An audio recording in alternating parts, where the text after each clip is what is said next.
I won't lie to you. This is gonna be a long video, so you might just want to buckle up, sit back, and enjoy the stupidity. Because one of the main things I talk about on my channel is just waiting to see what transpires. Because I get it, in the world of social media, you see something and you want to instantly react. And it's fine in some cases to instantly react and have a reaction based on what you're seeing, because maybe you could have that full context. Maybe you could have all the information right there in front of your face. Sometimes you got these people who see something and they just chomp at the bit with their implications about what they think happened. And then when evidence comes out, everything that that person said and the implications that they brought up is really not true. So I was out of commission for a number of days. And as I was out of commission, the Citi bike story then updated numerous times, and it's gotten stupider. First, we didn't know any information. Then we knew the receipts of one side, and everybody saw the receipts and they tried to goalpost move and say, well, it still doesn't matter because her behavior was the problem. Then magically, because everybody wanted it, the other side's receipts came out along with an article. The only reason why Sarah Jane Comrie was able to produce this receipt for this bicycle is because she jumped over this young man standing right here who had his hands on the handlebars, jumped over him, impales herself on his bike, and scans the QR code to begin the ride. How did all of this happen, and how do I know what happened? Because that young man is my little brother. Bike number 5603915 was in my brother's possession from St. Nicholas Ave, Manhattan Ave, all the way to First Ave and East 30th Street from the hours of 6:33 p.m. to 7:19 p.m. At 7:19 p.m., they dock the bikes. Sarah Jane Comrie walks up to them, asks, hey guys, can I use one of you guys' bikes? She says this as there are other bikes sitting idle at the bike rack. They politely decline. She asks them again, mentions that she's pregnant, and they still decline. Then, with my brother standing next to the bike with his hands on the handlebars, she jumps onto the bike, sits on the bike, and scans the QR code, thus beginning her ride. Mind you, the bike was in my brother's possession at this time. So this screenshot is from 6 minutes after the previous ride ended. As you can see, 7:25 p.m. Previous ride ended 7:19 p.m. These gentlemen, these boys, did not steal this bike from Sarah Jane Comrie. She stole the bike from them, then proceeded to weaponize her whiteness. Video started being recorded at 7:24 p.m., close to 7:25. My brother's ride that was in the previous screenshot starts at 7:25. The initial ride where my brother rode the bike all the way over to this bike dock ended at 7:19 p.m. There were a number of bikes at the bike rack already there when she arrived. She still proceeded to try to take the bike from my brother. Help, help, help. Trying to make it seem like these boys stole this bike from her. The bike is on my brother's account. And oh, by the way, the same people who are going around saying the Karenicity and how it's such a bad thing, they apologize, but they got to make it a blanket apology where they sit there and say, I'm sorry, but I still believe that you are in the wrong and other people are in the right. And it's weird to me how the sister of the brother was the spokesperson for speaking up for her family. Good job. I'm not going to criticize you for speaking up for your family in a situation where you feel it'd be necessary, and where it was necessary because we wanted the other side of the story. You put it in a scenario where you're speaking up for your brother. Good job. Yet you still prove and add credence to the other side and how they had a right to the bike. And let me explain that.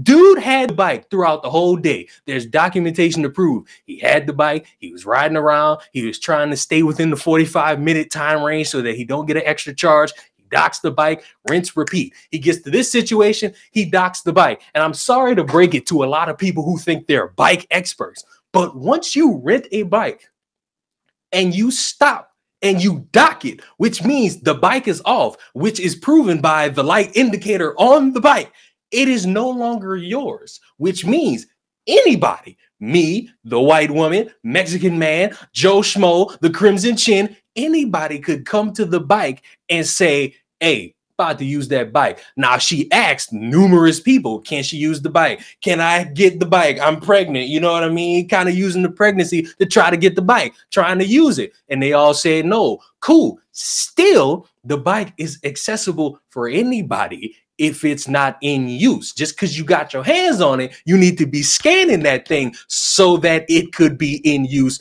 by you. And if it's not, other people can come use it. Yes, you can straw man this, you can argue otherwise, but legally,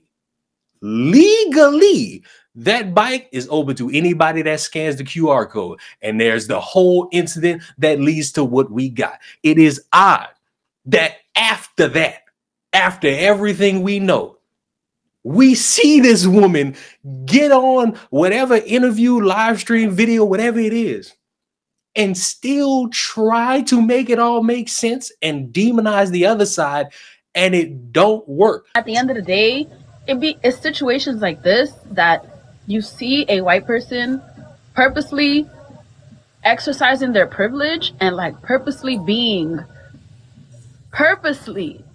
that was not an accident. That was not a genuine situation. You know, like if she was genuinely crying with the tears, obviously everyone's different, right? Who's to say what? But that was still a dangerous situation over a bike. It was a dangerous situation over a bike that you just wanted. Yeah. You wanted that bike, even though somebody else had it. Now, if that would have been a little white boy, that situation would have never occurred. She would never have that situation. But my thing is, and they'll say, I guarantee you, if it was a white boy, she would have did the same thing of asking for the bike. Jesus Christ, take the racial element out. It's like people say, well, she was scared. No, I don't like, there are things I don't like. And you know what I do? I don't go near them. I don't like them. I don't like wasp. I hate wasp. I don't go near them. Why are we wait. So now is if you don't like something, don't go near it. Who said